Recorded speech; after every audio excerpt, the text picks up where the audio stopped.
இப்போ உண்மையிலே கிறிஸ்தவர்கள் சிறுபான்மை தானா, இஸ்லாமியர்கள் சிறுபான்மை தானா? முதல்ல எதை வச்சு சிறுபான்மை எல்லாம் இருக்குல்ல, அது மனமிட்டு பேசினாதான் தெரியும். அதுக்கான ஒரு சந்திப்பு தான் இது. திரும்பி திரும்பி என்கிட்ட சொல்லாதீங்க, சிறுபான்மைன்னு சொல்லாதீங்க. சிறுபான்மைன்னு எதை வச்சு சொன்னீங்க? எண்ணிக்கையில எதை வச்சு சொன்னீங்க?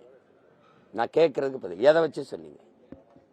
மதத்தை வச்சு. உலகத்துல எந்த நாட்டில் மதத்தை வச்சு மானுடனை கணக்கிடுறான்? எதை வச்சு கணக்கிடுற? யாராவது ஒருத்தர் சொல்லுங்க.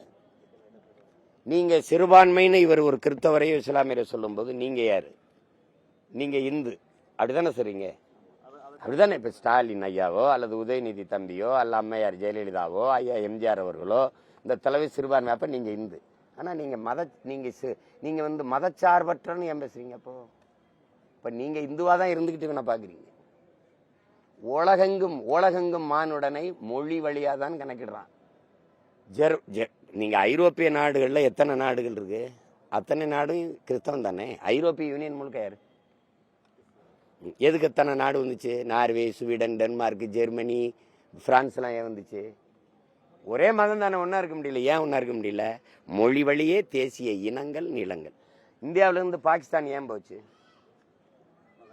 அப்புறம் ஏன் பங்களாதேஷ் பிரிஞ்சிச்சு? கேட்கிற கேள்விக்கு நீங்க பதில் சொல்லுங்க. இல்ல நானே சொல்லிட்டேன். இங்க இருந்து நம்ம போனோம். ஓர் இறை, ஏக இறைவன் அல்லாஹ், ஓர் வழி, நபிகளின் வழி, அவருடைய மொழி, அதுவே வழி போனோம். அங்க போய் அவரு முகமது அலி ஜின்னா உருது ஆட்சி மொழின்னு டாக்கா பல்கலைக்கழகத்தில் படித்து கொண்டிருந்த முஜிபுர் ரஹ்மான் அவன் நண்பனும் என் மொழி என்னாச்சுன்ட்டான்.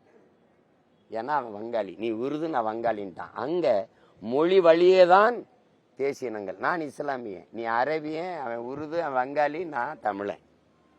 புரிஞ்சிருச்சுன்னு நினைக்கிறேன். இதில் போட்டு குழப்பிக்க கூடாது. சிறுபான்மையினர் வந்த மனமெல்லாம் எங்களை சிறுபான்மைன்றிய இந்த நாட்டின் பூர்வீகுடி மக்களை மதம் மாறிக்கொள்ளக்கூடியது, மொழியும் இனம் மாறிக்கொள்ள முடியுமா?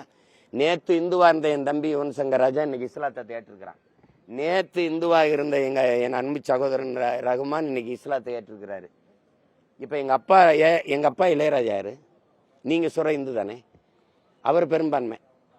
எங்க அப்பாவுடைய பையன் யுவன் சங்கர் ராஜா சிறுபான்மை. உங்களுக்கு என்ன? அப்பா பெரும்பான்மை, மகன் சிறுபான்மையா? இதையெல்லாம் இந்த மாதிரி பேச உங்களுக்கு ஒரு கூச்சமா இல்லையா? அறிவுன்னு ஒன்று வந்து அப்படி பேச்சு அளவியல. இது என்ன பைத்தியகரத்தனமா இருக்கு? இன்னைக்கு இந்துவா இருக்க, நாளைக்கு இஸ்லாமா இருப்பேன். இன்னைக்கு கிறிஸ்தவனா இருக்க, நாளைக்கு வேணாம்னு போவேன். ஆனா நான் இன்னைக்கு தமிழனா இருக்கேன், நாளைக்கு நான் கன்னடனாவோ தெலுங்கனாவோ மலையாளியோ மாறிக்கொள்ள முடியுமா?